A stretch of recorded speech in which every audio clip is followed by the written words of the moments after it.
Hola, boys. Como se dice, boys? Wine Boys Podcast.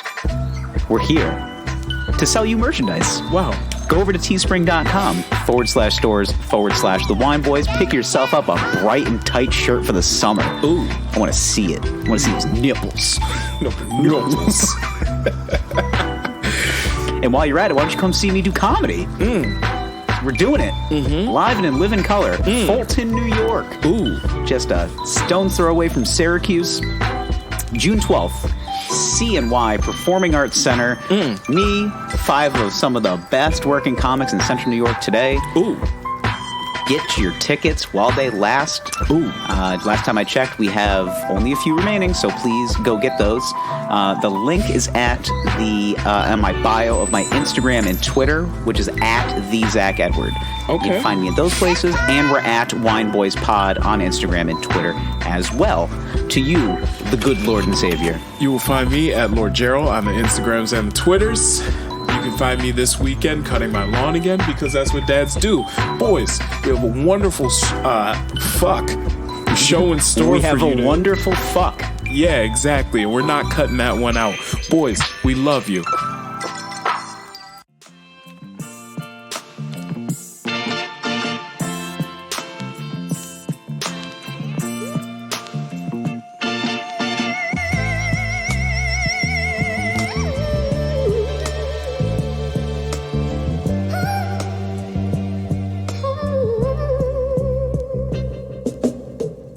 Hi, I'm Gerald. And I'm Zach. And we are the Wine Boys. Boys. Motherfucking boys. Hey. Boys. Almost had a production error right off the jumpy jump. The jumpity jump? Yeah. Boys. I was Steph Curry from 3 right there. Whew. Splash. Ooh. Speaking of, NBA playoffs started. Ooh.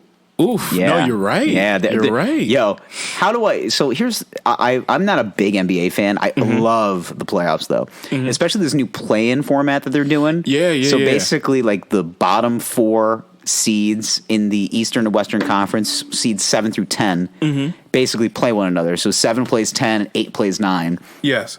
And the Lakers are the 7th seed in the West. Yes. And basically, when people approach LeBron about playing in the play-in tournament, he was very Jordan-esque in his response. Yeah. And he was just like, "Man, motherfucker that made that should be fired." So the guy that suggested that should be fired. Now, mind you, if the Lakers were the 1 seed, he'd be like, "Yo, that's the best shit I've ever heard of." Oh, absolutely. That's the greatest. Absolutely. He'd be like, give "That's the people what they want." Yo, that's the greatest shit I've ever seen. Give the people what they want. Yeah. They want playoff basketball. Gotta play hard to go home, you know? Adam Silver and his Dumbo ears, listening. The thing, but also part of it with the Lakers has been pretty much AD and I almost said Jordan. AD and Bron have been hurt for like half of the season. The whole season almost? Yeah, well, going back and forth. Bron's hurt, then Anthony Davis is hurt. You mean Alex Caruso couldn't carry the team? You mean Kyle Kuzma couldn't carry the team? Yeah, so... Kentavious Caldwell Pope? No, not. Yeah, and fucking Steph is back. Yo, Steph looks.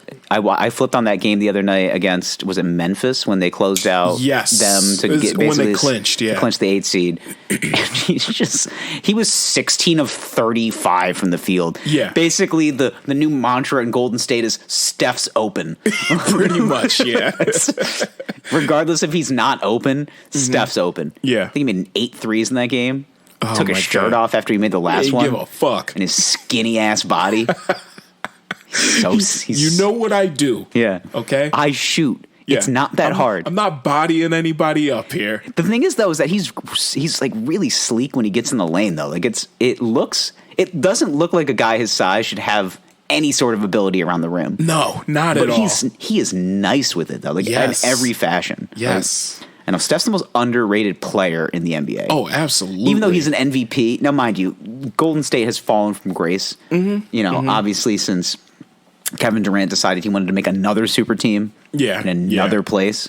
But also, Steph was hurt. Yep. Steph was hurt. Clay's been hurt for the last 2 seasons. Clay's been hurt. Clay's got fucking like plastic knees, man. He's got at this point, yeah, dude. He's got fucking... It must be all those jump shots he's been shooting his entire life. It's like, Clay, do you want to do anything else? No, these knees are fine. You know that cheap plastic fucking container that they sell lunch meat in. Yeah, that's Klay Thompson's the cheap one where you're like, should I keep this or should I throw it out? Those are Klay Thompson's knees. Yeah. It's like, should I use these Hillshire Farm containers as smell knees? like mustard. Yeah, well, it's because I was eating mustard. Speaking of mustard, let's get to this wine. Okay. It has nothing to do with mustard. It might. Maybe go with a nice charcuterie board. Ooh, it could. Charcuterie. So tonight we have a Shortbread Cellars Buttery Chardonnay. Now, been a minute since we've had a nice little shardy boy on this podcast. It's true. We haven't had one in a while. We had a lovely 150th episode, a lovely champagne. Go ahead and listen. And then after that, we had a Beer Boys episode. But today is a Chardonnay. Okay? And this is Shortbread Wine Co. The back of the bottle reads 2018 California Chardonnay. Like the cookie of the same name, Shortbread wine is light, buttery, and simply delightful. Treat yourself any day of the week. That it? That's it. Wow. Now, no pomp, no circumstance. Just no circumstance. Drink it. Hey, wine. That's my favorite type of wine, where it's just like, hey, wine. And and we've had this observation before.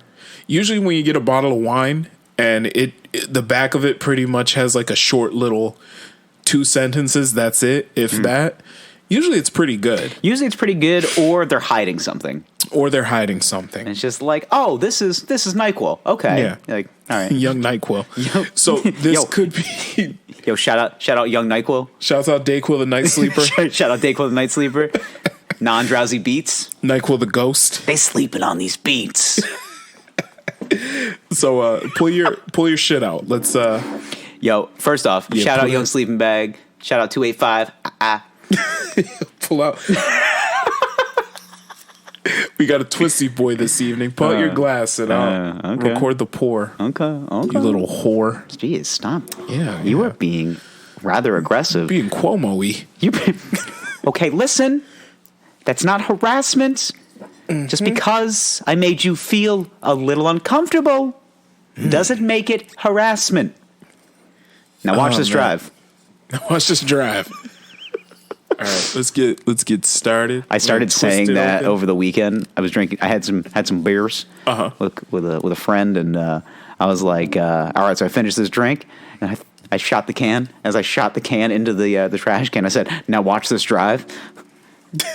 And they did not understand the reference. You fucking nuked a golf ball. Yo, move that label. Oh, motherfucker! Come on. Let's ain't no paid promotion. It's Twisty Boy. Oh yeah, there we go. Oh my god. God. Okay. Oh. It has a smell. Hold please. It has a smell. All right. It smells like Chardonnay. Yeah, there we go. There we go. Gotta get those Spike Lee 25th hour angles. Yes. Edward Norton looking sexy. There we go. All right. So, let's give it a little whiffy doodle. Yeah. Oh, by the way, before we continue, R.I.P. to the god Charles Grodin. I don't know if you know who Charles Grodin is, but he is a former comedic actor. And he was in the movie Midnight Run with Robert De Niro. Mm-hmm. If you have never seen it, maybe I've never seen it. It is a top 5 action comedy of all time. Okay. It's like he was like the original really good cynical comic. Okay. It was just a lot of like off-putting sarcasm, and I was like, this is my kind of shit right here. Okay. Highly recommend. Okay. It's on HBO Max. All right. Plug. Cheers. Let's see. What's it smell like? That's bright. Very bright. Almost appley. Mm-hmm.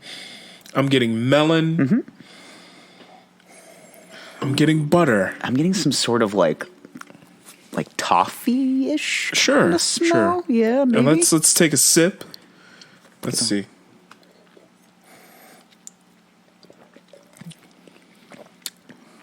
Ooh, that is. What the hell is that? That is. Not what you think of when you think of a Chardonnay. No, this is like... This tastes like a Withers original. It does. It does.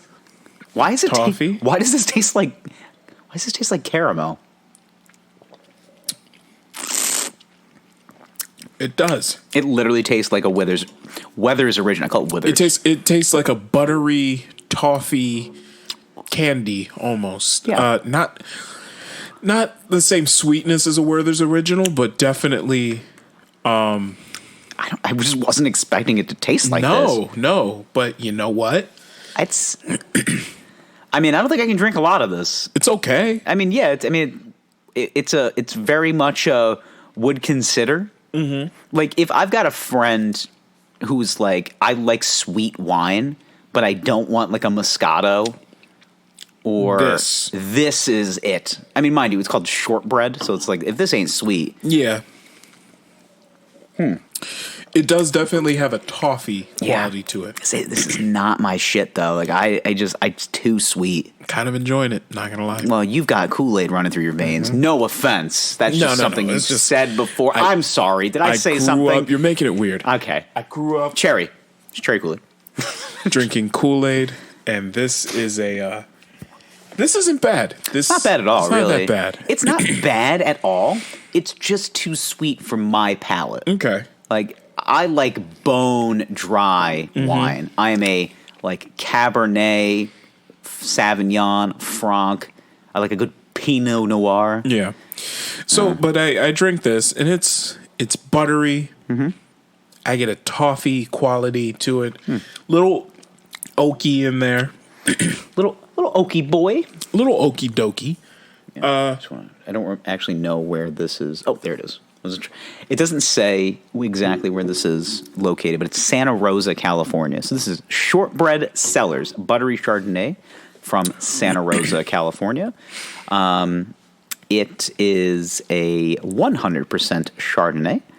Okay. Average price of this wine is between $9.99 and $13.99. I think I paid $11.99 for right in the middle. There. Right in the middle. Taste characteristics: butter, caramel or caramel. Okay, with toffee, caramel, oak. Yep. Lemon.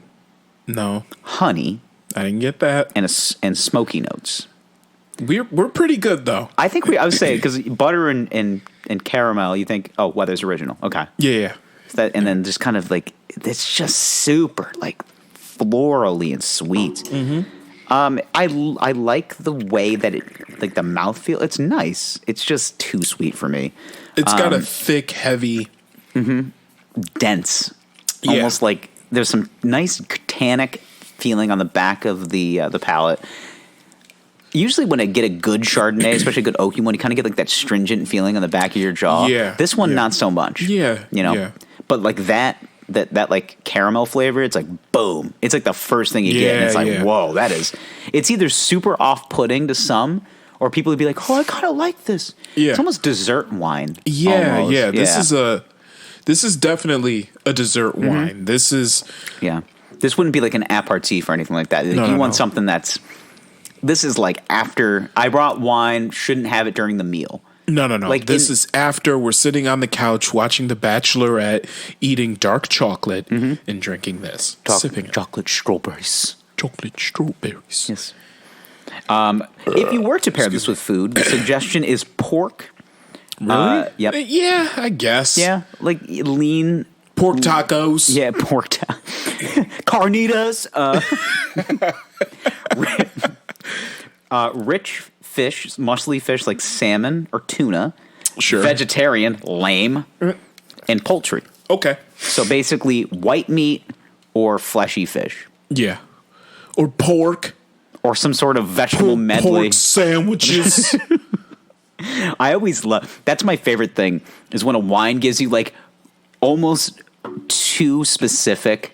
Yeah. Of like a pairing. Yeah. It's just like this wine would pair perfectly with St. Louis style ribs. It's like, specifically. Yeah. St. Louis style ribs. If you get baby back, it's gonna suck. Like it's don't eat this with Memphis style ribs, you fucking weirdo. Yeah. Keep the fat back on the back of it. It gives it a nice St. Louis style ribs. Keep that silver back on the back of those Not bones. Kansas City, not Memphis, St. Louis. Ooh, you can taste the arch. A little bit of an arch in every bite. Yeah, a little bit. So It's a great name for a tagline for some St. Louis style barbecue. You can taste the arch in every bite. And then we get our spokesperson is Nelly, or it's like Murphy Lee. It should be Murphy Lee. yeah, he's not doing much. I know. At least Nelly's getting residuals. Yeah. What's Murphy Lee up to? Working at like a St. Louis car dealership? Yeah, probably. Yeah. You're gonna wanna Welcome into You're gonna want to Midwest swang your way down to this car lot. And Nelly's getting the residuals from that too. Yeah. Come on down to Metro St. Louis Acura, where you can Midwest swing y'all way back to the 2000s in this 1974 Acura RDX. I don't know. Don't be a Saint lunatic. Find your way into a new or pre-owned Acura today at Johnson Acura on, I don't know, what's a main road in St. Louis? I know nothing. This is the one city in America I literally know nothing about. Main I know there's an road. arch. I know the barbecue is pretty good. I know that there used to be a football team there. Yes. I think the only the major sports in St. Louis now are baseball and hockey. Like, if you're just a baseball and hockey town, it's just like, I hope the food's good. Because, like, what else we got here? Yeah. Like, what are, like, the colleges in St. Louis? I know there's, like, St. Louis University, but, like, what else? I mean, I don't know. Just come to Johnson Acura on Market Street. Just, Why is every city has a Market Street? yeah, they do. I know St. Louis has one. Yeah, Philly's got a Market Street. Like Boston's got a Market Street. Everyone's got a fucking Market Street. Yeah. Because you don't know why? Because everybody had these markets. need a market. Right in the middle of the city before we could go to a grocery store. At least it's not a wet market. Good point. Yeah. I don't know, man. Pangolin sounds delicious. Shouts out COVID-19, right? Mm-hmm. Anyway. You guys want some soup? Make it out of bats. What if we just made what if you, for like Halloween, like as a joke, like I think by Halloween next year we can start making like legitimate COVID jokes, and we can make a witch's brew, but it's just got bat heads in it. Yeah. And you're just like stirring it, and people are like, "What's that?" It's just like, it's bat soup. People are like, I season it with Old Bay. Yeah, Want some? Yeah. You're just like, why are you joking about this? It's like, it's over now. It's over. Kiss I me got on- my shot. Cough in my nose and kiss my mouth. Like, Yeah. stop being a prude. It's over now. I can start, licking telephones again and Yeah. shit. What I can start putting my tongue on the ski lift again. Exactly. It's kind of nice. Yeah. You can now go up to girls and just be like, "Are you clean?" And she's like, Yeah. "Of COVID-19." So, speaking of ski lifts to success. We're gonna take the ski lift to success. Yes. Okay. I was doing a little digging in my soul recently. Digging in my soul, really deep in my insides, rummaging around. Rummaging in my soul. Yeah, rummaging in my soul. Deep and sensuously in my soul. And I would also keep rummaging in my soul as the name of your book. rummaging in my soul. Yeah, it's a great name for like a children's book. I don't know if that is. I think it's a great name for a little nasty. It's a biopic of like your entire life. It's very biblical. Rummaging in my soul. Take me deep into your soul. I was watching a YouTube video recently about multi-level marketing schemes, and it made me think about when I was MLM. Yes, MLM. Being recruited to a few different MLMs and realizing, oh shit, this is what this is. No, I'm not doing this. And I remember the first one that reached out to me. I was 18 years old, fresh out of high school. Got a letter in the mail. Do you want to join a winning team? vector marketing. Yeah, I got the vector marketing thing too. Now, I actually went to the interview. Oh, God. I had no idea what it was. I called, and I was like, oh, shit, I'm getting job interviews right out of high school. Y'all motherfuckers can't tell me nothing. Hot shit. Yeah. So I show up to the strip mall, okay? And it a whole bunch of chairs set up kind of classroom style in this strip mall edifice. All right. And this guy's going on about how great the product is, what we're going to be doing. We're going to be selling this amazing product. It's been around for years. Is he doing his Ben Affleck boiler room speech? Not coming on that strong. Okay. Because I feel like that guy, if I'm going to try to do what he's trying to ask me to do, I need Ben Affleck bravado. I need to come in and just slide the car keys across and be like, what am I driving? A Ferrari. Yeah. Yeah. But anyway. 357 Cabriolet. But anyway, he pulls out the product. What is it? Cutco Knives. Sure is. Now, they're amping up Cutco Knives. Can we first preface this by saying Cutco is a New York-based company. I did not know that. It's an upstate New York. Well, not upstate New York. It's actually based out of a little town called Olean, New York. Okay. It's about an hour south of Buffalo. Okay. It's literally in the middle of nowhere. I know this because I went on a college tour in that town. And I was like, so just a McDonald's and a Walmart, and that's it? And the old Cutco factory. And there's a Cutco factory, and then hills.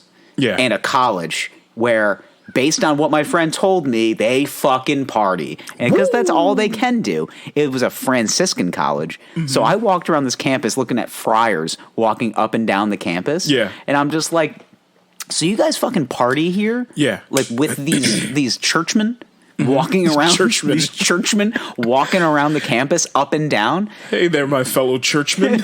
And the thing is, though, is like I was like almost 100% like committed to going to the school. I liked it. I remember this school. And then I was like, and then somebody told me, "Oh, you have mandatory church hours." Oh, and I said, "Excuse me? I have to go to church against my will?" I thought that kind of was the choice. Isn't that kind of the whole thing with church? It's supposed to be something you should follow based on your kind of what your principles are and what you think is good for you. No, these are mandatory. And I said, not going to that school anymore. Yep. But anyway, mandatory church hours. They pull out the Cutco knives and they hype up these knives. So these are the sharpest knives on the market. They are pretty dope. Okay, let me explain, all right? These Cutco knives, all right? I'd sell them. Cutco knives are good. They're not the best knives you can find. Not in the world, but they are pretty good. They're good. I got a better knife upstairs. But anyway. Well, yeah, you don't have... I mean, they're not Japanese steel. Well, no. I mean, exactly. That's my point. I mean, that shit is like... I mean, you could kill a guy twice. Yeah. I could cut a head off with that thing. You could cut that guy's head off, and just... Speaking of cutting heads off, that's another story we got to get into later. Okay, shit. Okay. This escalated quickly. Anyway. Cutco knives, all right? They do the demo. You get to cut a penny with like scissors. I love the penny cutting. You get to saw through some rope with a knife. Afterwards, he wipes it off, and then he like cuts a tomato in half, whatever. Yeah, it doesn't lose its edge. Which, come on, boys. Every knife loses its edge eventually. Yes. You use it long enough.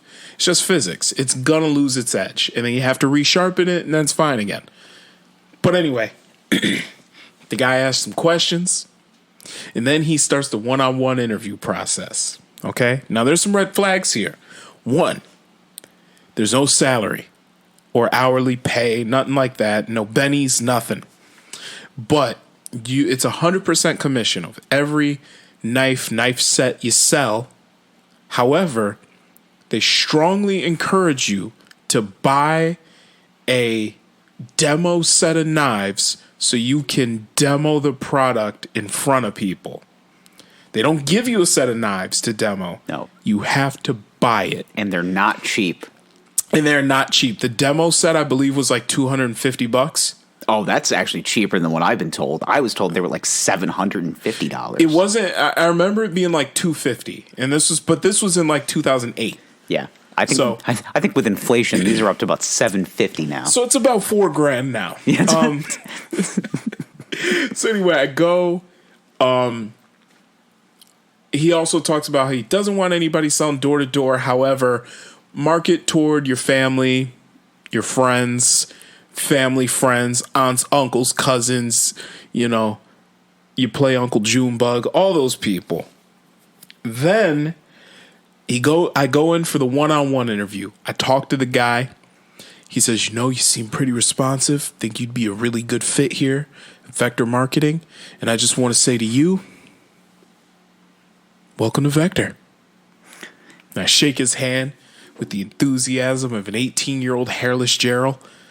And I'm all excited. And then I go home. And my dad's like, wait, you have to buy their knives to sell their knives. And I was like, yeah, but this is an investment, my future, Dad. And then he was like, nah. So I don't know if you know how business works. Right, but right. Usually to buy a product and resell it, mind you, it's retail. Right. But usually in retail, you get it in large quantities and you have a contract with that person to kind of get the same things over and over again. If you're selling this product, that means that they're bringing you in as you're making 100% commission. That means you're still somewhat of an employee. If I'm requiring you to have something in order to sell it, I have to give it to you. Like, that's how it works. Yeah. If you're required by me, whatever field you're in, if you're required to have a computer, I have to supply you with a computer. I can't force you to go out and buy my specific computer. I have to give you one because it's a required tool for the job. That's how that works, Boo Bear. Now, if at some point you decide that you don't like what I'm offering, yes, it's your choice that you can go out and buy whatever the fuck you want to buy, and then you can use that if I allow it. But that's how that works. And then I remember Gerald got older, and there were some other MLMs. Some friends brought up how they were involved in one, and I was like, hey, watch out, man. Sounds kind of fishy. But then I remember one in particular when I was at Oswego, our collage that we went to, and there was this kid in my accounting class. We started talking. He was like, hey, I want to talk to you about an opportunity. I had a couple of people close to me that were like, I want to talk to you about an opportunity. I was like, it's always how they phrase it. Yeah. I want to talk to you about an opportunity. I'm like, okay. Was it a housing thing? It was a housing. Okay, this it was one was Amway. Okay, so I got Did you get Amway? I got Amway. I got Advocare.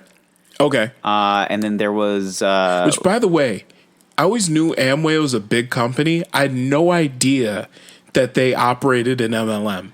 Yeah, I didn't before talking to this kid I didn't know about that either, but I saw that like arenas were named after them. Yeah, it was and like the Amway Global Center. I said, yeah. get the fuck out of here. And I had no idea it was an MLM. And like one of them, I based off of a lot of what I see. So like I'm obviously a big sports fan. So like when I look at arenas and like what they're named after, like I saw that like one of the major sponsors for like the Dallas Cowboys was Advocare, and I'm like, oh, it's like a supplement. I was like, supplement that's brand. What you think. Like they must be some reputable and then I'm company. Just like, then I started digging, and I was like, oh, this CEO is like a sheik. Yeah. And he's like literally going through and doing the pitch. Right. And everybody's like that. Like I even use brands that are considered to be MLMs. I don't sell them though. No. I use Beachbody. Beachbody is 100% MLM. It's 100% MLM. Yeah. It's structured a little differently, but it's still the whole point of it is like I am here to sell to you, to sell to you, to go to you, go to you, to go to you. Right, but I don't make money off of selling subscriptions to this app. I make most of my money off of adding people to sell under me. Yeah. Now, it's essentially it's more of a recruitment than it is selling. It's like, I'm trying to get you to do this. You're basically trying to get grunts to do your work. Right. And vast majority of the people don't make much money. No. If anything, they pay you to show their product. Like, there was also, what was the other one? What was that clothing? Was it not Lululemon? LuLaRoe. LuLaRoe. LuLaRoe. Okay. Yeah, that's another one. Yeah, that one. Yeah. I used to, like, I mean, I had a couple of friends that were LuLaRoe reps, and I was just like, so you're trying to tell me that these ugly ass leggings, 8 boxes of clothes that you've paid a couple of $100 to then resell? Oh yeah, but it's an investment in my future. What future? It's always an investment in your future. Yeah, of course it is, because you're investing in the future. Stop wishing and start doing. It's always the same salesy fucking ploy. Yes. You ever seen? Do you want to take control of your life? Have you ever seen? Be your own boss. The videos of the people at like the conferences. Oh my god! Yo, the pyrotechnics. Yes. The giant screens. The drip, and then the guy walks out. He's all of 5'2". He's walking out looking like Danny DeVito, but he is with the swag of Michael Jordan. Yeah. And he's just walking out and just being like, why do tomorrow that you can do today? What time did you wake up this morning, Chris? Yeah. Chris is one of his top earners on stage. I was up at 4 a.m. Yeah? Why? Chris, why'd you wake up at 4 a.m.? Because I'm a winner. Because I'm a winner. That's what winners do. They get up early. Do sacrifice. They sacrifice sleep and health. You got to work in this world. If you want to win, if you want to get to the top, you got to work. Yeah, I get that. That's fun and all. The thing is, though, is that like you can also maximize your time. Yeah. Listen. Instead of trying to do too much for too long. If your circle. And then killing yourself at 35. If your circle is talking about drinking and having sex and partying, so starting your own business, investing in stocks and real estate, your circle's deflated, bro. Okay, first and foremost, I do all of that stuff. And I still talk to the same people, some of the same people from high school. And, like, yeah, I'm going to have to make some changes. Like, yeah, I'm going to make some changes in my life, but, like, I'm not going to change everything. Like, first and foremost, I like to nap. Yeah. Naps are great. But also, I hang out with my friends for fun. Yeah. I don't want to go to a fucking real estate conference every time. I just want to chill on a Saturday. Here's the thing. It's like, I had a couple of friends that were like that, and we're not friends anymore. Yeah. So, I was like, dude, not again. Really? This is the third time. This is the third one this week. Yeah. The thing about MLMs is, like, I get in principle the idea, but the thing is, like, legitimately, you can make money doing it. But not like, really. You can, though, but you have to be at, like, the tippy top. Yes. You got to be ground floor. You have to have. Yeah. You have to be. You have to be tube top. Like you realize like how much money you have to make for the people that you work for to make money for yourself. Yes. It's bananas. Oh, when you look at most MLMs, the only people that are really making money are in like the 0.05%. I think I was going to say 0.01%. Yeah, like it's always like the head, like the CEO, the big guy. It's like the first 3 levels. Actually, I was going to say like the first 3 levels, and then once you get to the point where you're seeing a line of people, it's like, well, those are they are the pawns on the chessboard. Yes, and we have the king, the queen, even the rook is getting some pussy. He gets a little bit. It's just like everybody in the back of the chessboard is making something. You got that one knight chilling in the corner, just being like, "My wife does it, man. I'm just here." Yeah. Like, and it's like my wife likes the clothes, like the LuLaRoe thing, right? I'm pretty sure they're required to buy a certain amount every month to keep his inventory. Yes. So women that do that sell those leggings, right? Yeah. How much money have they paid this company just to keep fucking boxes on boxes of products? I had a friend who did it as like her side hustle. Yeah. And how much money did she end up socking into this thing? She quit doing it because she's just like, oh, so I did the quick math and I'm in debt. Yeah, I actually spent $4,000 over the last 6 months. Now, mind you, I knew somebody that did do it and made money doing it. But people do. But I'm talking like every single moment of every single hour on all of their social media, especially on Facebook. Just messages.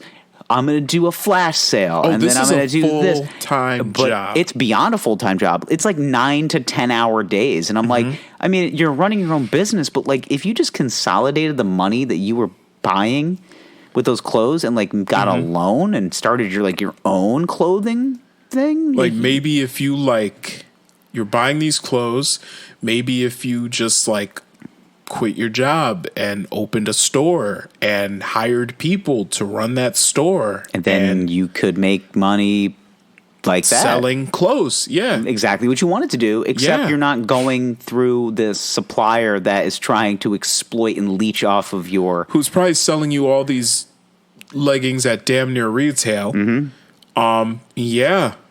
Yeah, I know. It's crazy that all I had to do was think a little. Yeah. I'm not even putting a lot of thought into it. Like, I've never been scammed. Like, I know people that I know people that are still on my feeds that are trying to. Yeah, don't you love the Forex traders and all that? Forex, fucking it works. I am Academy. Yo, there's a couple of no offense, it's mostly women. There's one guy that I know that's an Avocare rep who tried to loop me in like a couple of years ago. And he was just like, don't you want to feel better? I was like, is he still doing it? I don't think so. Okay. But there are a couple of girls that I see like on my Facebook and even my Instagram feed that are just trying to give me bullshit. Okay. And that's the thing is most people only last about 6 months. Yeah. Doing these things. I got an MLM pitch like 3 years ago. Okay. So, I mean, my world is basically sales and marketing. Like that's what I'm like, that's what I've been doing majority of my life.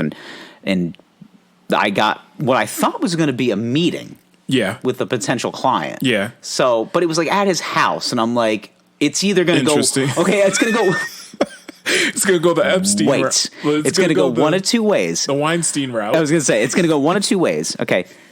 First and foremost, when I pulled up, I knew there was going to be like some sort. He goes, we're having a meeting at my house. And I was like, okay, one of two things. So I saw there was about 3 or 4 cars in the driveway. So I was like, all right. So I get there and, I go in and I was like, one of two things are playing out in my head. One, we're getting a sales pitch. 2, people are going to be naked and there's going to be a mattress on the floor. That's what I was thinking. And I was like playing it out in my head. I even texted one of my friends. I was like, hey man, I think I'm going to an orgy tonight. That was my thought process. And he was like, he goes, and I go, and he goes, why wasn't I invited? And I was like, you're not cool enough. So I walked in. You gotta be at least this cool to join the orgy. So it was not an orgy. I walked in, everyone fully clothed, just talking, conversating.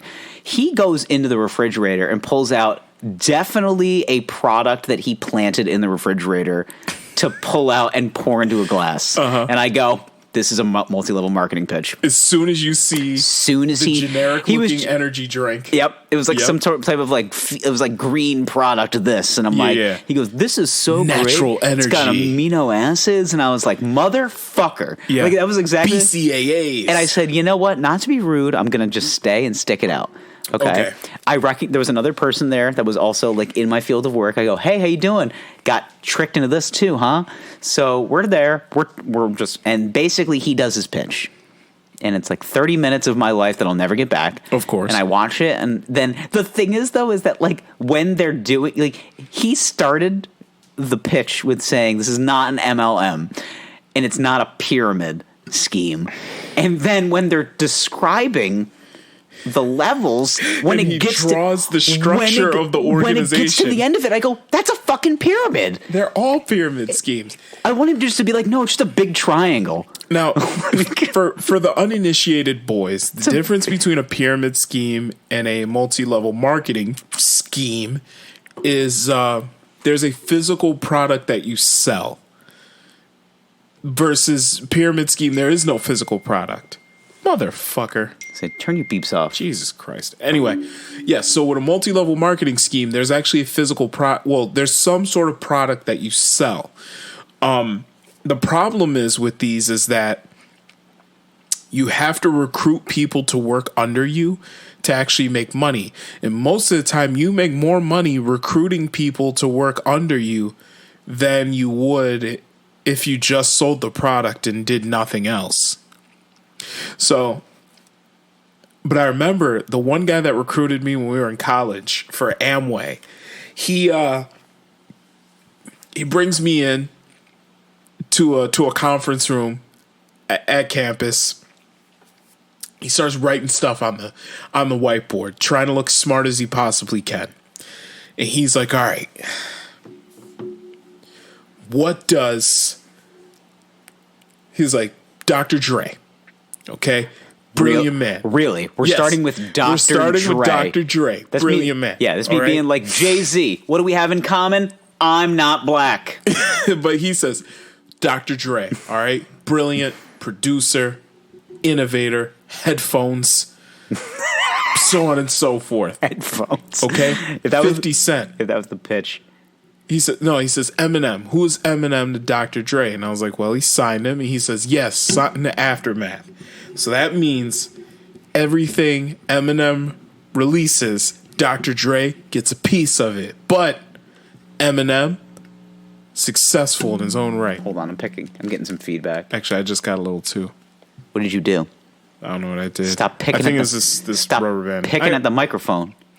I get nervous. I have tics. Okay. I was gonna say I'm about to have tics if you don't stop fucking playing with the microphone. And then he goes on to say, but 50 Cent, okay? Curtis Jackson, a.k.a. Curtis Jackson, also signed to Dr. Dre. Signed to Eminem, who signed to Dr. Dre. Everything 50 Cent does, Eminem gets a piece. And everything Eminem does, but he's drawing the structure. And I was everything like, that looks like a pyramid. 50 Cent does... Everything Eminem does, Dr. Dre gets a piece until 50 Cent sells vitamin water. Dr. Dre doesn't get a piece of that because he did that on his own because he's a businessman. And then he draws it back over to Amway. He's like, I sell this whole book of products. I represent them. Okay. And do you know what just happened just now? Then he opens up one of the Amway energy drinks. Takes a sip of it. He's like, you know what just happened? I was like, I don't know what. He was like, just got paid.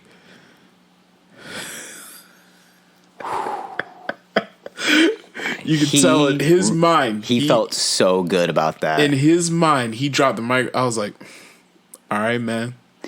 And I left, never talked to him again. Of course, yeah. A couple weeks later, I noticed. You ruin friendships that way. We weren't even friends. We literally sparked the possibility of a friendship. We were in an accounting class together. We sparked up a random conversation, and I was like, "Yeah, it's a cool guy." Day later, he was like, "Yo, I got this idea for like a business opportunity," and I was like, "Motherfucker!" Right. That's how I'm thinking. Like, sure you do. All right. And then we start talking, and then he brings up selling Amway products, and I was like, "Nah, man, I don't think I'm interested." Couple weeks later, never see him again. He dropped out. Yeah. Because he went bankrupt because he tried to buy all that Amway product. That could be. But even then, like, how many Amway energy drinks are you going to keep in like your dorm room? Fucking zero. Yeah.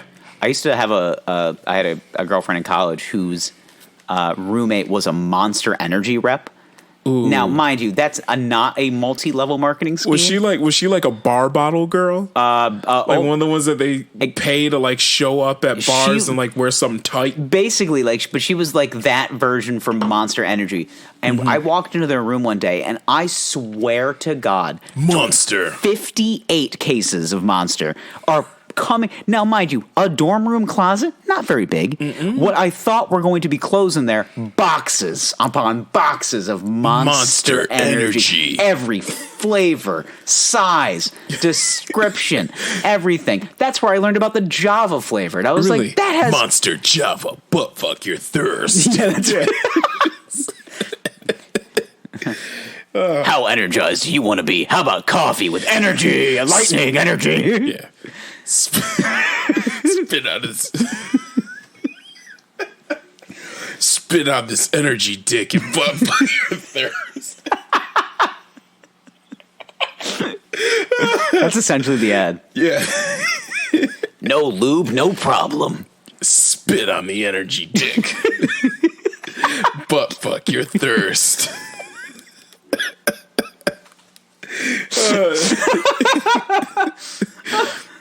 Your thirst.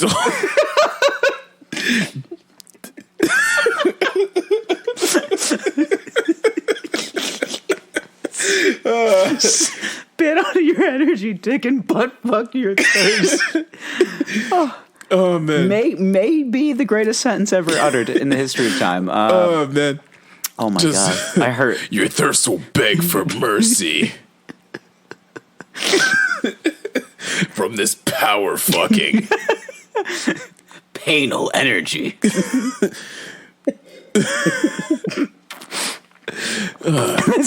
A sweet power dicking of your thirst. Need energy? Get fucked. What does that energy dick look like? It's green, veiny. I was thinking, It's like a Hulk dick. remember the Watchmen movie? Yeah. I was thinking of what Mr. Manhattan's dick looked like. It's just blue. Just blue and lightning. A blue lightning dick. This is blue veiny bastard.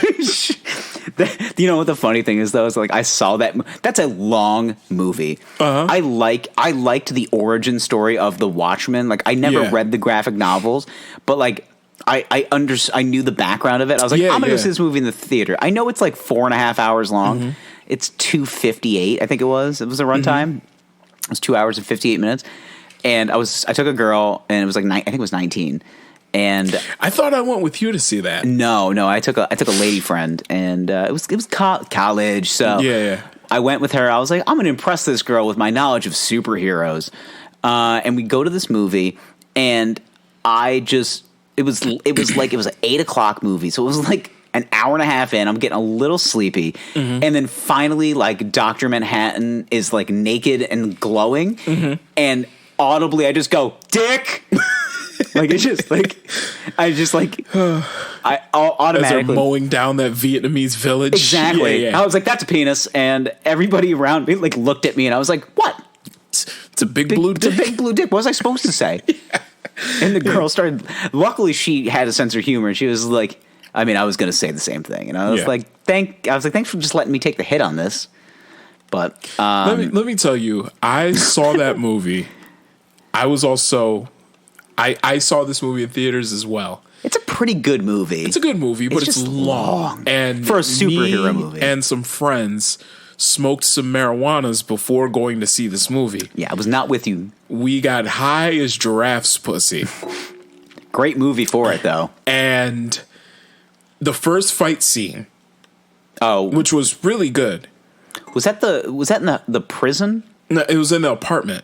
Oh, okay. Yeah. That was. I was like, "Whoa, this is incredible!" Yeah, and then after that, okay. Yep. Yeah. Then after that, the movie got kind of slow, and Gerald went to sleep. So you fell asleep in there. Yeah, it does in the middle. In the middle, it lags. Yeah, it lags. But yeah, I remember getting high as giraffes pussy before seeing that movie. And that's when I felt. That's when I had a big crush on Milan Ackerman. That was when I was just like, okay, baby. Not typically into very skinny women, but I was like, okay.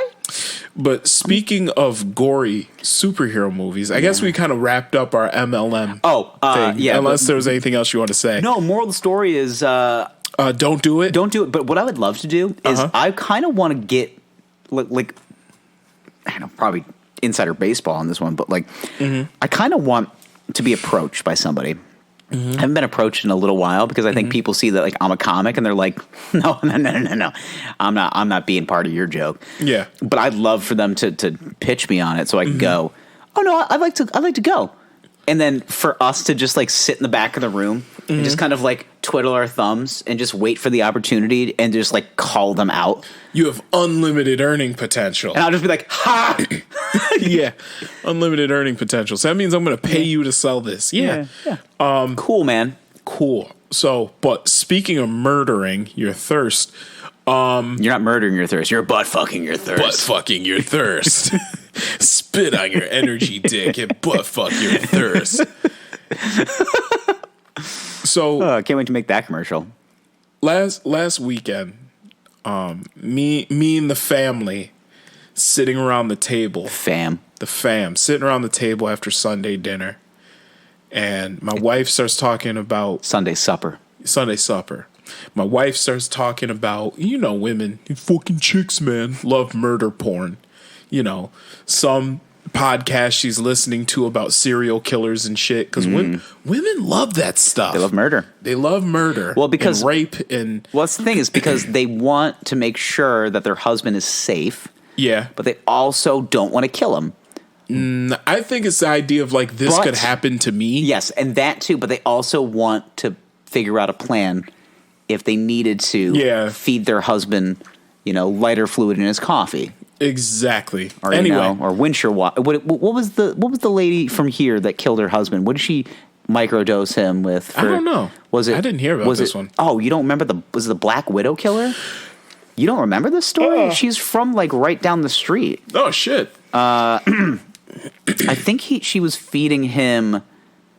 Like antifreeze some shit. It was antifreeze. I think. Oh shit. I'm good. I think she goes by the Black Widow killer. Let's see. Let's marries some dude, poisons him. Is it Black Widow killer? Gets his money. That's how it works. Hold on, I gotta find it. Is it like something? No. Okay. Is that it? No. Hold on, I gotta find. Okay. She went by something. Anyway, go ahead. Anyway, so suddenly the conversation shifts over to serial killers, and we're talking about like how many active serial killers are there in the U.S. right now.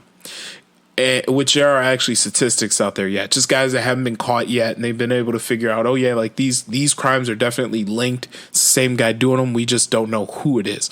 Anyway, my dad starts sharing an old prison story. So my dad used to be a prison guard back when he was younger. And he was talking about how he used to work transport when he worked in the prison. And the guys that work transport, their job is to basically take the inmates wherever they have to go. Mm-hmm. So if an inmate has to go to the doctor, they got to go to court, dentist, whatever. He is the guy that takes them wherever they have to go. And typically, all the inmates have to go to the same place. So if you're coming from Jamesville, you gotta go here. If you're coming from Auburn, you're going to the same place. All the inmates go to the same place. So the prison guards over time get to know each other. Even though they're from different prisons, they all get to know each other. So the guys work in state, federal, county, they all talk and stuff like that. And what do men do when they're in like-minded careers, and they're all together in one place? They start sharing stories. So basically sharing the craziest stories that they've had working in prisons. And, it's a fucking prison. There's some wild stories. So he said one guy in particular had the CBS killer locked up in his prison. Word. Now, this guy was in prison. He was an old mafia hitman, but he was also a cab driver. I guess that was his cover. He got the nickname the CBS killer because he killed like 3 employees of CBS and witnesses. And this was years ago. Anyway, this dude is working in the kitchen, and this one guy, and at this point he's an older man, this one guy just keeps fucking with him, picking at him all the time. So one day the CBS killer says, you know what? I'm tired of this guy. So while they're working in the kitchen, and by the way, the younger guy is making fun of the CBS killer. You old, you can't do shit, you ain't shit, I fuck you up. Whatever. So one day CBS killer says, I'm tired of this guy. Sneaks up behind the man, slices his throat. Nice. All right. Dude's dead. And CBS killer decides I'm going to cut his head off and I'm going to present it to the other inmates just to say this is what happens when you fuck with me. Because I'm an old man, but I can still do it. Kind of like that Just for Men, touch of gray type thing. Old enough to know what I'm doing, young enough to still do it, right? But he's old now, so he's trying to saw through like the stem while cutting this guy's head off. Doesn't quite have the strength. Maybe he should have had a Cutco knife. Maybe it would have been able to get through. Wow. Way to bring it back. It comes back. Doesn't quite have the strength to get through the stem. So it's getting messy. What a Cutco knife. What if they did that? What if they had Cutco knives in prison? No, what if that was on the description? Yeah. Like, what if you're doing this in front of your family? It's just like, now this is a man I've had tied up in the basement. Now, if you can see how this easily... you're just jihadi Johnning him in front of the family. So anyway. While screaming Aramaic. Anyway. Can't quite get through the stem. So he's the man is nearly headless at this point. Yeah. And as you can imagine, He's nearly a headless near horseman. Yeah. Yes. As you can imagine, it creates quite the mess in this kitchen. Well, if this was a Cutco knife. This old house, this mess. So anyway, creates a mess. So the CBS killer puts the guy's body down, kind of gives up. And he walks out into the hallway, finds a guard. Now, the guard he finds is old Tim, okay? Now, Tim recently had a pacemaker put in. We almost lost Tim. Okay, he had a heart attack. He had a pacemaker put in. And he says, listen, Tim. Almost lost him. He says, listen, Tim. I'm going to be honest with you. Young boy in the kitchen with me. I sliced his throat. Tried to cut his head off. Couldn't get quite through it. I know your heart isn't as good as it used to be. I don't really want you to walk in there because I don't want you. I mean, walk in at your own discretion. You're your own man, but walk in. It's messy. Tell me this is exactly what happened. He said to the guard, he's like, I know you recently had a pacemaker put in. Your heart isn't as strong as it used to be. I don't want to cause you any issues walking in there. It's pretty messy. Yo. The fact that this guy, after cutting another, he was considerate that he the other guard. He empathizes the guard. Yeah, he empathizes with the guard to be like, "Hey, man, I don't want your heart to stop, but I just murdered a man, and I got to be honest, it's messy. It's messy in there. Yeah, you're gonna need some Dawn. Yeah, you know your kid slip and slide." But instead of water, it's another man's blood. You need a squeegee, friend. Hey, you're a good pal, right? Here's the deal. So I know we call it a mess hall, but now it's really messy. It's messy, man. Yeah. Kind of looks like a cow was murdered, but it was a man. Bounty? Yeah. Paper towels. Do you have anything at all? A Swiffer wet jet? I mean, I will literally take anything. Embalming fluid? Like I just says like I need a Swiffer wet jet and 6 pads. Just like his old 6-padder. Yeah, this is his old 6-pad mess up, you know. Yep. It's kind of like my daughter when she was first born. She had a really messy brown, and I'd be like, "Ooh, this is a 4-wiper." Just just like you have to use 4 baby wipes to clean this one up. Yeah, it's just like, well, I guess she learned that from her daddy. Mm-hmm. Yeah. But yeah, this man was considered after murdering a man in the most brutal way you could think of. And the fact that he didn't have the strength to then sever the man's head off. Like he couldn't quite get through the stem. He still empathizes with the guard who just had a pacemaker put, and he's just like, "Hey, dog, listen. All right, I'm gonna be honest. I'll be real with you, son. So let me preface the story by saying he was talking a lot of shit. I'm just gonna be real. He was talking a lot of shit. I sliced his throat. He's making fun of my age, so I said, you know what? I'm gonna show you my age. So I tried to cut his head off. And I'll be honest, I am a little old. So I couldn't fully get through the column that connects the head to the neck. Couldn't really get through his spine. Yeah, the spine's a little more difficult, and you know what? And it was getting a little messy, juicy, if you will. Juicy. So I decided to stop because I know as a man of advanced age who can still murder. Can still murder with the best of them. All right. I'm still a hell of a murderer. Old enough to know what I'm doing. Young enough to still do it. Yep. Imagine that just for men, Ed. Yeah. You're just washing off the blood in the shower. You start shampooing yourself with salt and pepper. Yeah, you got more pepper than salt. And you got Walt Frazier just being like, fantastic. Oh, man. That's crazy. Yeah. I got to tell you, if there was a situation that we could call just for men, that would be the time. Well, I sent you a text basically saying I heard a prison story from my dad that I have to share. And did you think it was going to be this crazy? I kind of thought so. Okay. I knew your dad's seen some shit. Yeah. Hence why he's the humble man he is today.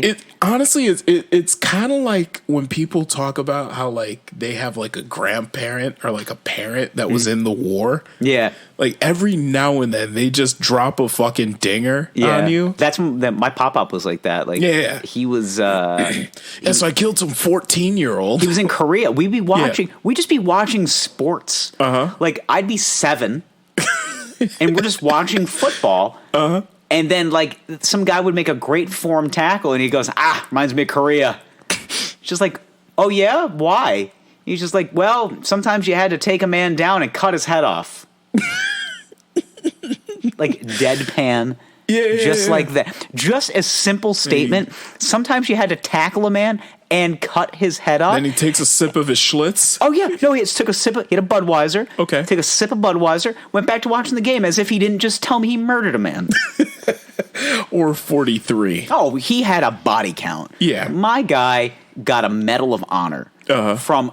what president was the Korean War? That Korea? president I had to don't have know. been... I mean, was it Lyndon B? It wasn't Lyndon B. Johnson. That was Vietnam, right? So... Yeah. Let's see, Korean War president. Was it Eisenhower? It was Truman. Truman. Okay. Old Harry Truman. Oh, wait, no. That's not right. That was Eisenhower. Truman was the 33rd president of the United States, serving from 45 to 53. Yeah. Okay. Korea was...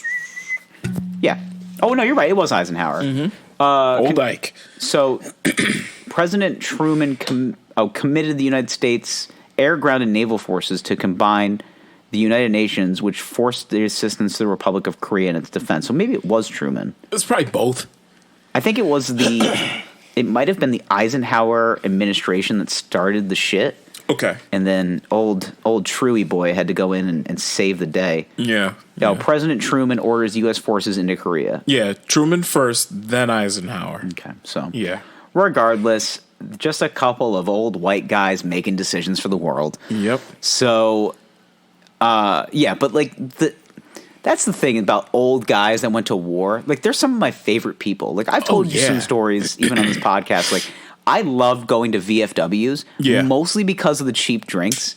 But like, I just like befriending people that where have else seen can you still spend like $3, $4 to get 4 beers? Nowhere. Nowhere, Fucking dude. nowhere. A college town in the middle of nowhere that hasn't figured out that like there's been an inflation. Yeah.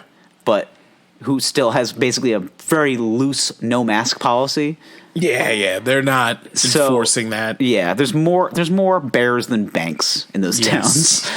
More bears than banks. That's a good one. Thank you. Yeah, no problem. Thank you. Just this brain does think sometimes. Wow. So, but like those guys that are just like, you see the hat of the war he was in. Yep. You sit down, you order a couple beers, you get his next round, and then he starts talking. Yep. Immediately when he finds that somebody bought him a drink, he's just like, let me tell you my story. And I'm just like, that's why I bought you a drink, my friend. We've talked about these before. Tell you about Nam. Someone tells you about the killing fields of Nam, the oil fields of Kuwait, or whatever. Oh, I had a couple weeks ago, I unknowingly, I was out with a friend at a bar, and I could tell this guy, just kind of based on his bravado, like was in the military. And he was just he was a little too aggressive. He was scaring some of the girls, and that's how I knew. Wait, scaring some of the girls? Is this a strip club? No, this was a fucking bar. Okay, but he was just so bravado-y, and I was just talking to him. We just happened to be like standing next to each other at the bar, and I was just like, because he was just too over the top, and I was like, "So what's up with you, man?" Like, that was basically it. 'Cause I'm waiting for my drink, and he's just like, nothing, man, just, having a good time with my buddies. And I'm just like, where are you from? He's like, I'm from downstate. He goes, but I was stationed at Drum. And I was like, Army. Okay. I go, what's the occasion? He goes, my buddy's getting hitched. And I go, to the back of a truck? Which made him laugh. And he's just like, no, to his wife. Fucking that bitch. As soon as he said that, I was like, bitch wife Deborah. And I was like, this guy's either divorced, doesn't have a girlfriend anymore, or is just trying not to feel something. So I don't know what it is about my face, I guess I'm very approachable. Like, people look at my face and they go, what the fuck's this guy going to do? Walk away? He's not going to fight me. Yeah. He has to listen. Yeah, of course. And of course me, because I'm a slut for a good hang, I like anything that involves learning about people. So this guy then goes on a 15-minute tangent about some of the shit he saw in Kuwait. And I was like, wow, you jumped right from hanging out with my buddies to like, yeah, that tour in Kuwait. And I was like, here we go. Here we go. Old Jarhead story. Here we go. Yep. So he then proceeds to tell me 15 minutes of stuff. But he didn't kill anybody. He just saw war. And it changed him, obviously. Of course. And I was just like, I always expect the guy that has like the 30-yard stare? Yeah. To it's like 1,000-yard stare. 1,000-yard stare. To have like that Chris Kyle, like, I killed a man, I was a sniper, I killed 50 people. Yeah. Like, he didn't even have a confirmed kill on his record. So, like, I started kind of yawning in the conversation. I was like, you didn't even murder anybody? Like, I was like, where's the fun in this? He was just like, yeah, but I saw, like, they set things ablaze. I was like, yeah, the oil? Like, yeah, of course that catches on fire. And I was just like, this guy's just, like, stressed because he's just anxious. Like, well, let's be honest. Like, Desert Storm was a stressful time. Yeah, but this wasn't. I don't think this was even Desert Storm. He was kind of young-ish. Okay. So he probably just like had to do a tour because of like his duty. Went over there, came back, used it as a cool story to pick up chicks at a bar. He probably saw people get killed. He may have saw bodies or something. He probably saw bodies. Yeah, and I can see why that would damage somebody. But like you could tell, like the bravado was just like he would go in on these girls at the bar, just being like, "So I was in the war," and they're like, "Cool, man." Yeah. Like it's like so hot. Yeah, it's just like, dude, like, can you do a TikTok dance? These girls don't care right now. I watched a man get disemboweled, and it's just like, yeah. Oh, do you want everybody's vagina to dry at the bar? Like, what are you doing right now? That's your go-to when it comes to picking up women. I'm sorry. Are you trying to make everyone's pussies dry as Kuwait right now? Yeah. What are you doing? Why are you trying to affect my night? Like, all I'm trying to do is have a conversation with somebody that's not you right now, and you're just like, oh no, I want to ruin everybody's night. Like, a cordless drill from Home Depot with a half-inch bit can go through a human skull. Okay, thanks. My name's Chad. Thanks, Chad. This has been great. Like, then too, like, even a couple weeks ago, like, a guy was sharing me a story about how his friend killed himself. And I was just like, we met 15 minutes ago. And now you're telling me about how your friend... 15... Which I shouldn't be laughing when I say that, but it's like, dude, maybe you're in the wrong place right now. I met you 15 minutes ago. I'm not going in on my dad right now. Like, hey, man, met you 15 minutes ago. Let me tell you about my broken-ass house. Like, that's not how this works. It does not work that way. We have to know each other for many years. Yeah. And at first I tried to hide it from you, and then I realized you're a good person, and I tell you about it. That's how this works. I only tell the ones that I care about, or perfect strangers on stage. That's all I do. This is my life. Not some guy I'm talking to at a bar. Like, hey, man. Yeah. Like, hey, Chad, met you 5 minutes ago. Thanks for that super cool story about that guy you killed in Kuwait. Like, Oh, your uncle molested you when you were 12 and used to give you Yu-Gi-Oh cards after? Wow. 7 minutes ago I met you. 7. I'm looking at my watch. 7 minutes ago. I met you at 10:03. It's 10:10. What's that classic Would You Rather? Would you rather... What was it? It's kind of ableist, but fuck it. Yeah. Would you rather get molested? Was it molested by your uncle or... It's molested by your uncle. Like, he like jerks you off or whatever. Yeah, so... But then he takes you to the fair and you get funnel cake and so you get to ride all the rides. You get a prize, okay. Yeah. Or have Down syndrome. That's the would you rather. That was the one I heard in high school. Yeah. And I was like, that's fucked up. I take the uncle. That have Down syndrome? Yeah, I just take the uncle. I can't really speak. I take the Down syndrome. I can't really speak enough about it. I don't know enough about what it feels like to have Down syndrome. Exactly. I don't know enough about Down syndrome. I don't. And I'm not going to speak on that topic because I don't know enough about it. But honestly, if it's just a jerk off and a funnel cake, like, sure, why not? Can I ride the scrambler? Yeah, it's kind of like if people ask you, like, oh, what do you think about what's going on in Israel? Like, I got to tell you, I don't know enough about it. Here's the thing. To really give you an opinion. I have a problem with white women that I know. Oh God, They're the beat your chest, and it's for every social cause. Always a white woman. It's always a white woman. Okay, you want to know why it's never a black girl? Because she's trying to make sure her people are not being discriminated against. Yeah. Which is kind of a way more better cause to to think about. White women don't have anything to worry about. No. Because they're just like, I get so many compliments. Fuck. What am I supposed to do? This guy came up to me today and said I had a nice hat. I was like, stop. All right. Well, I have feelings. And it's just like, okay, he hasn't even... I have a boyfriend. Immediately. I have a boyfriend. I'm talking about Israel right now. Stop sliding in my DMs saying like, oh, I love when you have points. Thank you for making so many points. There's that... Scrolling through my Instagram stories, there's a couple of girls in particular. I have to unfriend one of them. I have to, because we were good friends in college. I like her. She's a nice girl. I enjoy her. I enjoyed her company once upon a time. I haven't seen her in a little while, and she just did this whole 180. She went from like fun girl that used to buy shots in the bar to like, I don't want anybody to drink anymore. Like, she made a comment the other day. Like, this is what I'm seeing with people even online today. Somebody makes a blanket statement. Now that weed is legalized, what is something that should be illegal? No contact. She just goes, alcohol. Okay? You know, we tried that before. I was going to say, and like, I just wanted to chime in and be like, I just wanted to send the link and just be like, yeah, we tried this already. Yeah. And it didn't work well. Didn't go well. But it's like no context, just that. And I'm like, yeah, okay.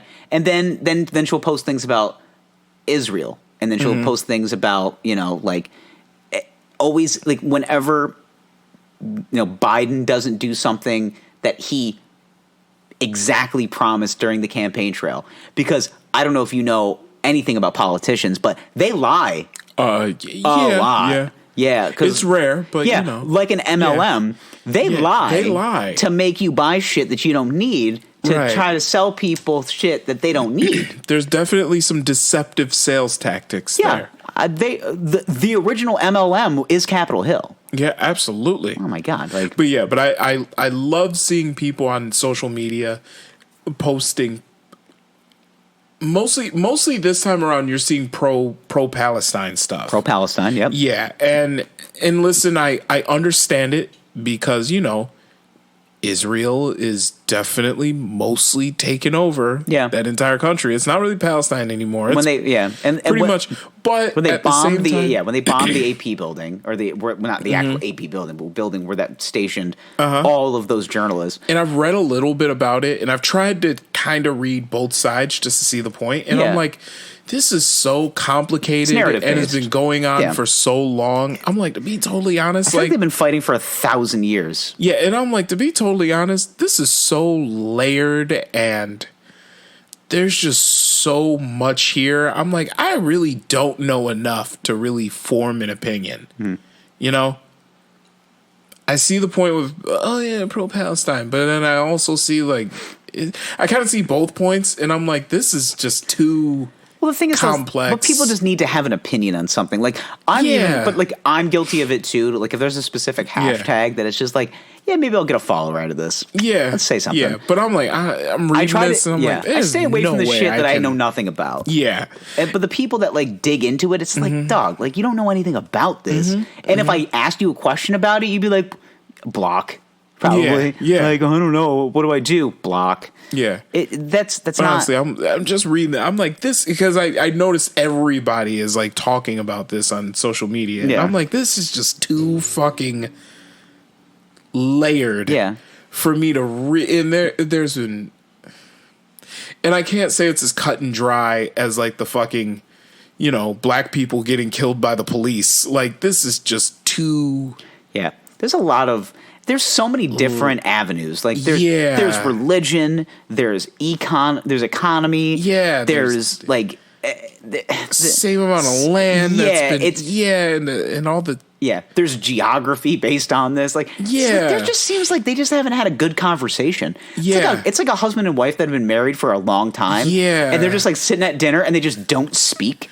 And then one night she just like lights his clothes on fire. Yeah, and she's like, "What the fuck was that all about, Jill?" Yeah. Just like, well, I saw you made a comment to Susie. at the grocery store. Yeah. You know, you asked her why she's eating so many greens, and she's like, I have this new plant-based diet, and you're like, you can tell. Right.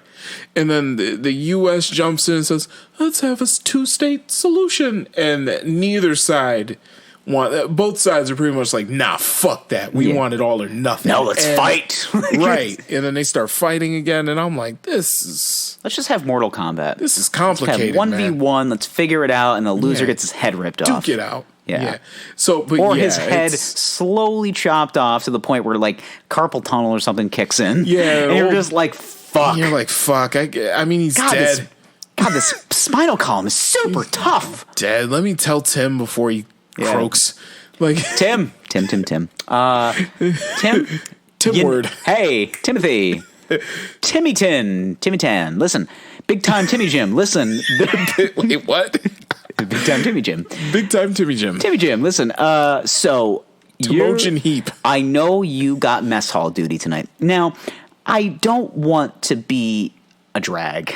But I don't want to be a nagging Nancy. Yeah. But I don't want to be a Debbie Downer, but you're going to walk into a murder. Now, the murder is messy. It's a gruesome murder that I committed. I'm admitting it. I did it. Listen. Okay. The knife is there. You can see it. It's right there. It's lodged in the guy's. It's lodged in the man's neck. Mm-hmm. I can't get it out because of my lack of old man strength. So I've murdered a man, and I know you just had a pacemaker put in, and I want you to go home to the wife and kids tonight. Trying to cut through his neck. The knife wasn't as sharp as it should have been. You know, maybe I've lost a step or two. Yeah. You know, the old carpal tunnel, hand starts cramping up. I'm very Michael Jordan on the Wizards right now. You know what I'm saying? He's the Jordan on the Wizards of murder, of homicide. Oh, still wearing 23. Not the same guy, though. Not the same. This is Jordan on the Wizards of homicide. Oh, man. That's funny. God, I love that was said. Yeah. And I think we have to end on that because there's nothing that can trump that. Jordan on the Wizards of homicide. Yeah. I like it. But like, like I'm a shell of my former self. But the jump shot is the last thing that goes. Yeah. You know?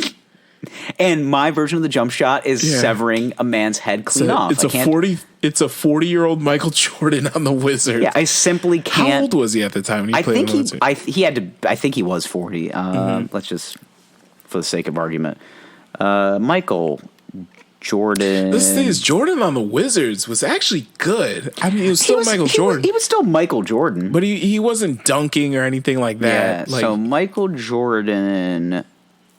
Let's see.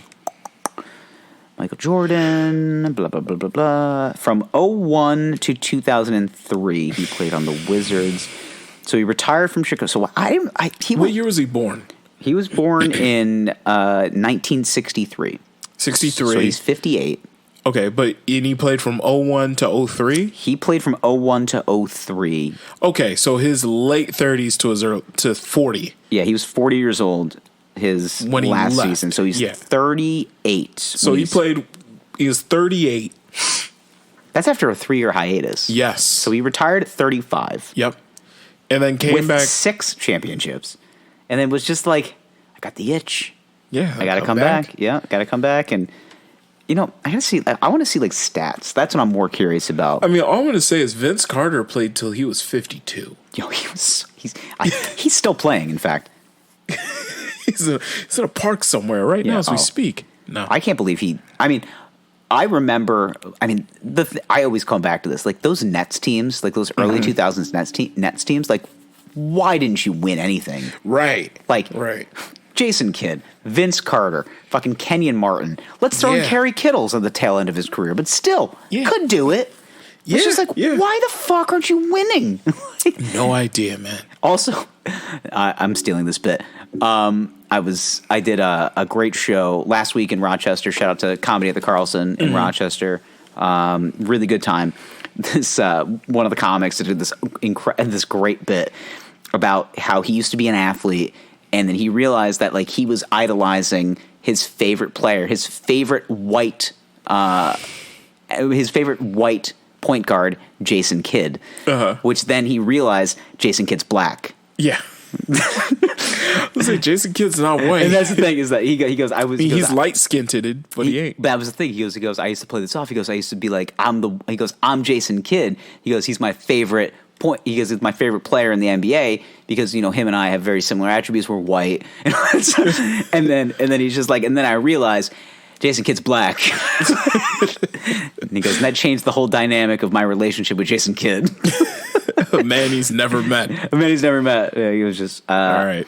I just want to see Jordan's stat line. It's not really that important. We can probably end this. I'll look it up and I'll see if we can... Okay. You know, I'll report Boys, back. Yeah, this has been fun. It's been fun. It's been a silly evening. Yeah. Multi-level murder. Yeah. It's been a lot of fun. Multi-level murder. That's MLM, multi-level murder. Yeah. That's this episode. Yeah, absolutely. Okay. So, June 12th, CNY, Performing Arts Center, me, 5 comics, Bam. 1 price, Yeah. dinner included if you want it. Yeah. You also can just come in and have water. I don't care. Watch comedy, laugh. It's a renaissance. The Czar Cuomo is opening us up. Woo. You know, take off that mask. Let me see that smile. Mm-hmm. I just want to see what people look like. Yeah. When they turn the lights on at a bar. Yeah. And it'd be like, oh. Closing time. Yeah. I always have this nervous tick anytime they turn the lights on at a bar. I'm just like, oh, God, this is what I look like. Yep. Sorry. Don't look at me. Oh, sorry. All right. Anywho, so check out that teespring.com/stores/the Wine Boys. Tight and bright shirts for the summer. Yes. Let's get it weird. Let's get it bright. Let's get it tight, boys. Yes. And workout crunches. Yeah. I did 458 today, Sick. but 100 less. Sick. No, my abs really hurt, though. I just. All right, boys. Yeah, got to work those obliques. You got to make those shirts look better. Yes, boys. Time to ski daddle. Ski daddle. Yes. We'll talk to you next week. We love you. Bye. I love you. Please call me back. Stretch it out.